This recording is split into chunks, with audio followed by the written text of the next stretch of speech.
Welcome to the Nonprofit Founders Club, where founders who have said, I have my 501c3, now what?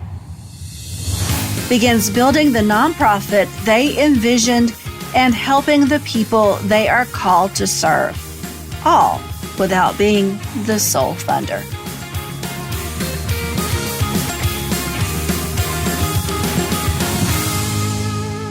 I've been a grant writer, and I understand what it takes to write a successful grant. I found that having everything in place that grants ask for is over half the battle. This means knowing who your organization is, who you serve, and how you provide services. You've probably heard the term grant ready before, but what is it and how do you get there? So let's address the basics first. What is being grant ready? Well, being grant ready is the process where an organization assesses, plans for, and executes their plan to research, find, apply for, win, and manage a grant successfully. There are 4 areas of the organization's infrastructure you will focus on to be grant ready. They are organizational, operational, financial, and programs. So let's talk about the 4 areas specifically. So first, organizational. Organizational means you are a recognized company in your state with articles of incorporation and have your 501c3 tax-exempt status. You will have a mission statement and a strategic plan. I have a training on these in Nonprofit Founders University if you need to know more. Your board is also critical to grant readiness. Foundations are investing in your organization and want to know the board is committed to the organization. Now, here are 5 characteristics foundations look for in boards. Be active and meet monthly. Now, some of you may be saying, but we don't meet monthly. That's not in our bylaws. That's okay. Whatever your bylaws say, as long as it's regular and you are keeping track of when you're meeting and you have your meeting minutes. That's what's going to be most important. Number 2, take the lead on fundraising and connect the organization with donors and funders. So what does this mean? Well, board members have to lead when it comes to fundraising. If they aren't leading, then they really can't ask anyone else to follow, right? And they need to be connecting the organization with donors and funders. So what does that mean? They need to be introducing your organization to potential donors and funders. So what's an example? Well, let me tell you. I was in an organization once where one of our board members had a regular Saturday meeting with one of the board members of a foundation we were trying to get into. It was a normal, everyday Saturday for them to get together and play golf. So that was one of those examples where we had to ask the board member, hey, do you think you could talk about this a little bit? Ask the board member about this while you're playing golf? Because we're really trying to get into this particular foundation. We really need this particular grant. That's what I'm talking about. Number 3 is diverse in expertise and ethnicity who mirrors your target population. So you want your board to be diverse in not only expertise, but also your board needs to mirror the ethnicity of your target population. If you have a program for, say, people who are Hispanic, You need board members who have a Hispanic background, who live in the Hispanic community, that understand that target population like no other. Next, a board has committees. Believe it or not, there are foundations that look for boards with committees. What it says is that there is a structure, an organization to the board, and that there are certain things the board has deemed an area of focus. And so that's why you normally create a committee. And last, foundations look for boards who invest their time and money. It's called participation. Many foundations will ask what the percentage of participation is for each board member. So they need to be investing time and money. And think about it. They are the leaders of the group or of the organization. They need to be leading by example here. All right, let's move on to operational. Operational means the day-to-day activities of the nonprofit. So, do you have processes and systems in place to handle money? Do you have policies and procedures? Are you partnering with other organizations to further your mission? These are things that foundations are going to look for. Next, financial. Financial means how your organization complies with federal rules and receives income. So here's a list of items that you would need before you write your grant.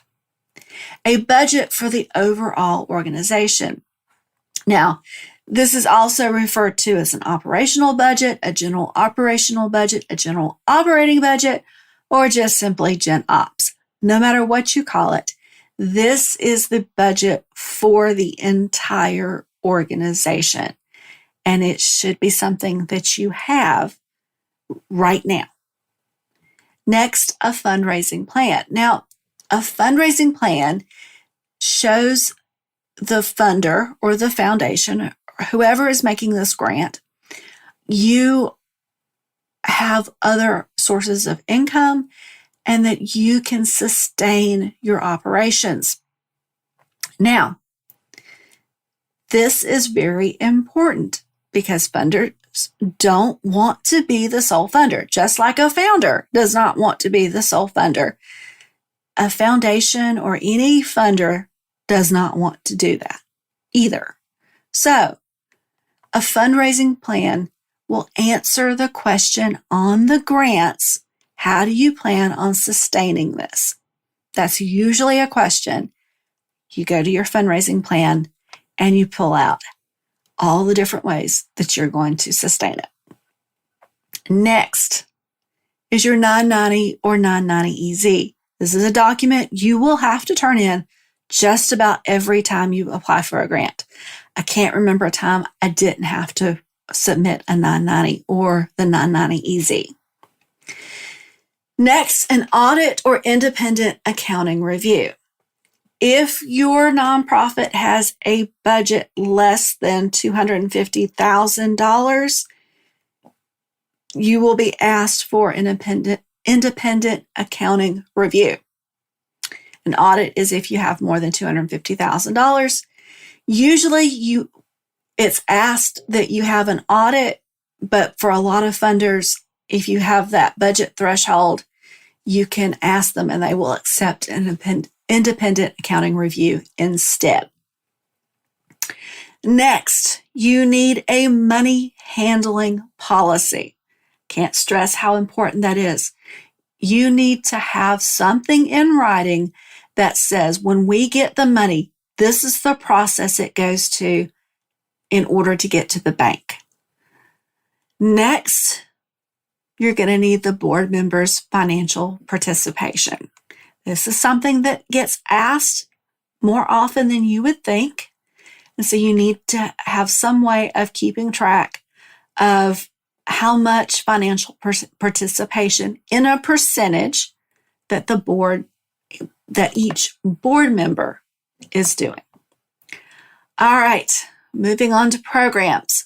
Foundations want to invest in projects that have the greatest impact on the communities that they serve. So the best way to show an impact in your community is to have a program. I go into detail in a blog post, develop a grant-ready program and a free worksheet, and lay out a complete program that is grant-ready in my book. I have my 501c3. Now what? Your blueprint to starting your nonprofit without being the sole funder. You can also find more resources on program development in my free Facebook group, the Nonprofit Founders Club. So let's talk about some of the documents now that you're going to need.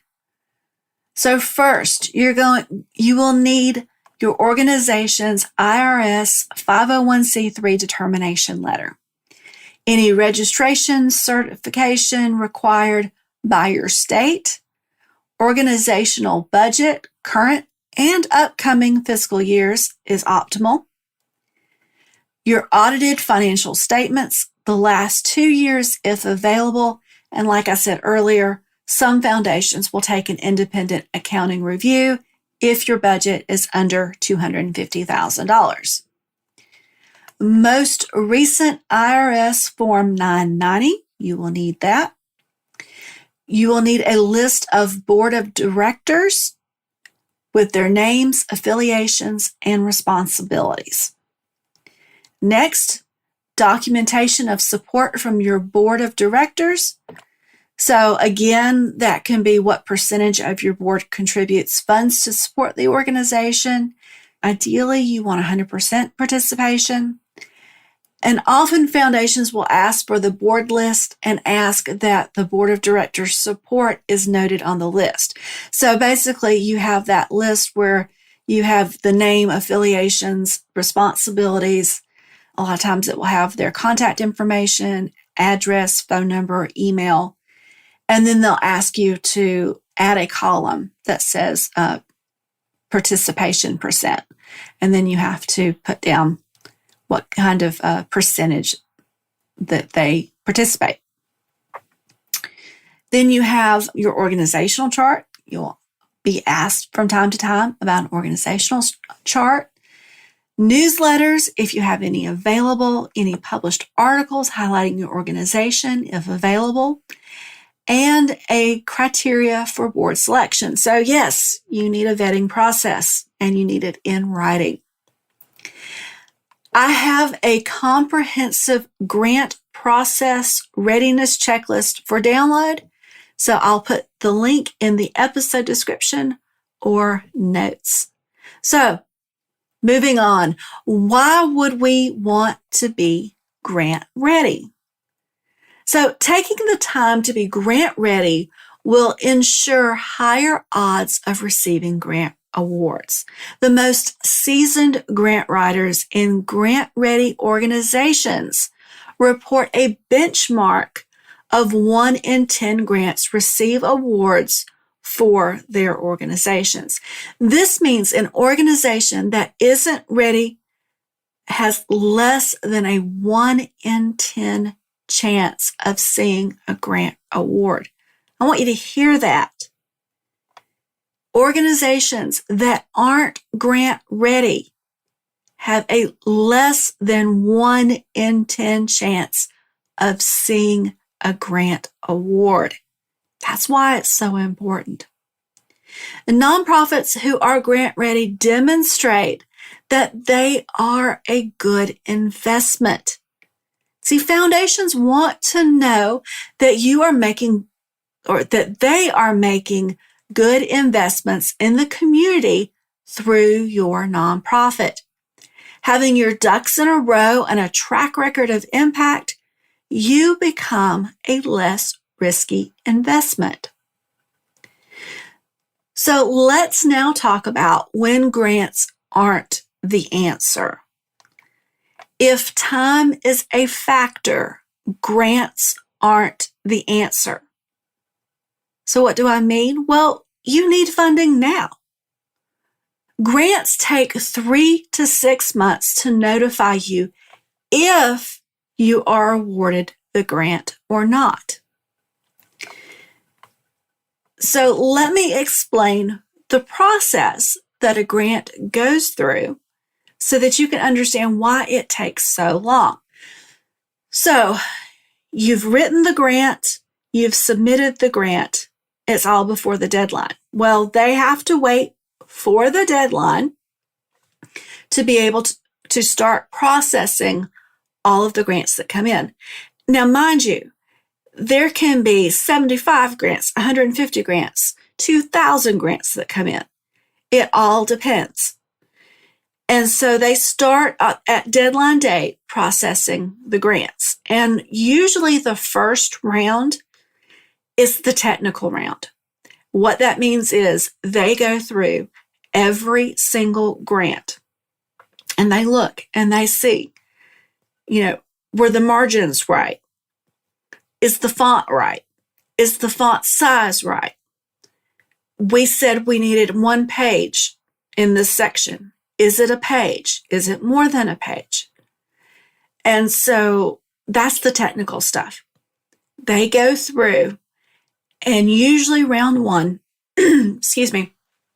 usually round 1, they say, if it doesn't meet our technical requirements, it's out. We're not even going to look at it. We're not going to look at the content. Then, if you are technically sound, you move to round 2. And round 2 usually has a committee of grant reviewers who then take the grant, and each one of the grant reviewers is typically assigned one section of the grant. They are given a sheet of paper, usually with a system on rating their section. So they'll have a list of questions, and it's like, rate it 1, 2, 3, 4, 5. Score it. However, you have no idea what those questions are usually. And so you don't have a clue how that's going to go. But they sit down and they take their section, they read through it, and they score it. Then what happens is all of the scores are put together into a larger score. Sometimes grants are awarded at that point. Sometimes it goes to round 3. So what happens is they may say, okay, we're only going to look at the top 5 or 10 grants. So the top 5 or 10 grant scores moves on to round 3. Everyone else is out. And so at that point, they may be calling you to check on some details. They may be doing a site visit. They could be doing all kinds of other things to narrow down who is going to get. Because what happens is they have a set amount of money that they have to give away. And so they are looking at all of the grant proposals and trying to figure out how to fund as many of them as possible. So that also means you may not get the whole amount. You may only get a portion of what you ask for. Once they have decided on who's getting the grants, then they notify the organization, usually through the mail. Sometimes if it's through a portal, they'll do that. But they will notify you that you've got the grant, and then your time starts. So that's the process. And that's why it takes so long, because it's not just your grant. I mean, they've got hundreds probably, if not thousands, that they're having to go through. All right. Now, if your project will take more than a year to complete, grants aren't going to be for you. The reason is that grants are typically awarded for a year at a time. And if you don't spend the money during that grant cycle, you will be responsible to repay the unused funds. So you want to make sure you're able to use all of the funds within that grant time frame. And like I said, typically that's a year. So if what you want to do is going to take more than a year to complete, you might want to rethink that grant. Next, you need the project completed before a grant cycle begins. So under these circumstances, grants aren't going to help. They are paid for expenses during the grant awarded time frame. Now, the time after the organization has been notified of the award to the end of the grant cycle is usually your grant time frame. So the total time frame is typically a year unless you are specifically awarded a multi-year grant. Funding will not be provided before the grant time frame has begun. A little side note here. This is one of the big reasons why grant writers aren't paid after you get a grant. That's because grants aren't going to pay for something that has already been done, service that has already been rendered. It's only going to pay for what's included in the grant time frame that's in your budget in your grant. All right, let's move on. Grants aren't the answer if you don't have a funding strategy. Now, a funding strategy is typically found in a fundraising plan. If you have a fundraising plan, you are good. If you don't, get one, because this means you have multiple means of funding your nonprofit. I'm going to say it again. Funders don't like to be the sole funder. And so if you're asking them to be the sole funder, they're probably going to pass. So have a funding strategy. Next, you don't have a formal program established. Programs are most often funded, at least partially, because they make the most visible impact. This makes programs the easiest project to receive a grant for. So, use the program development template to help you formalize your program. And that template is in the notes. Grants can be a very good thing for your nonprofit. I don't want you to get me wrong here. When they are part of your funding strategy, they are awesome. When you are ready for grants, they are awesome.